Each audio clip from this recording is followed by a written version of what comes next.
Wow. Yeah, it was a great question. I was living in Colorado and unwinding I was the CEO of USA Triathlon, and so it was these are one-day events.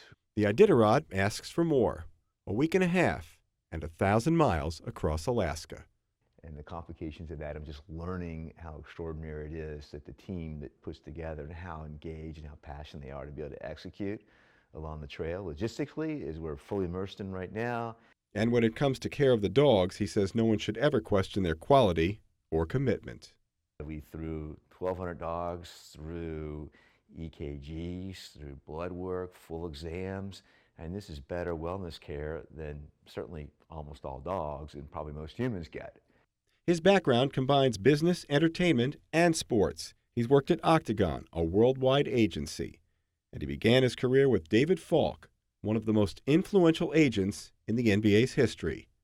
On that client list, Michael Jordan. So working for those type of athletes that are pretty demanding and learning how to sort of redefine their celebrity value and manage their career for the long haul is important for the branding stage of the Iditarod. You know, in Michael's case, for example, his last years of his career, he transcended the sport. You know, we didn't enable others to use him in playing basketball. So if you look at the last years of the Nike commercials and everything, it's a whole different dynamic. So it's really about the brand. I think the Iditarod also has a powerful brand. It's very authentic. It's very the embodiment of tenaciousness. And so understanding that's very similar in the likes of the Michael Jordans of the world became big global brands, and as is the Iditarod. So learning how to really brand that and how to leverage media and how to build in sponsors as well and how to give value back to all of our partners. Well, imagine if we could fly a drone over every team and you as a viewer could decide which team you want to follow. I want to follow Ali Zirkle. I want to follow Jeff King. I want to follow Pete Kaiser. Imagine being able to do that and switch it back and forth and leverage some of the technology that enables us to be innovative with us not losing our core mojo of the event. But he's still learning on the job.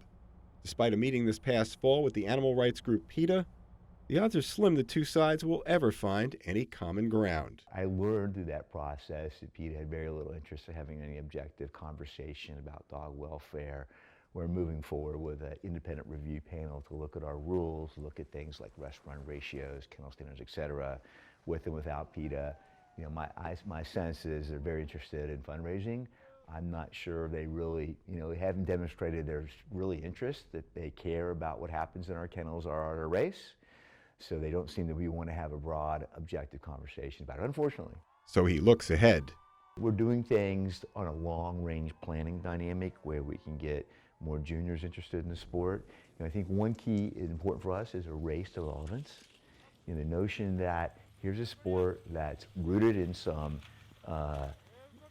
tradition and culture and history, and yet dogs are hot, right? So dogs are super hot all around the country, and combining those two things and finding new ways to engage a younger generations and new ushers will pay off in the long haul.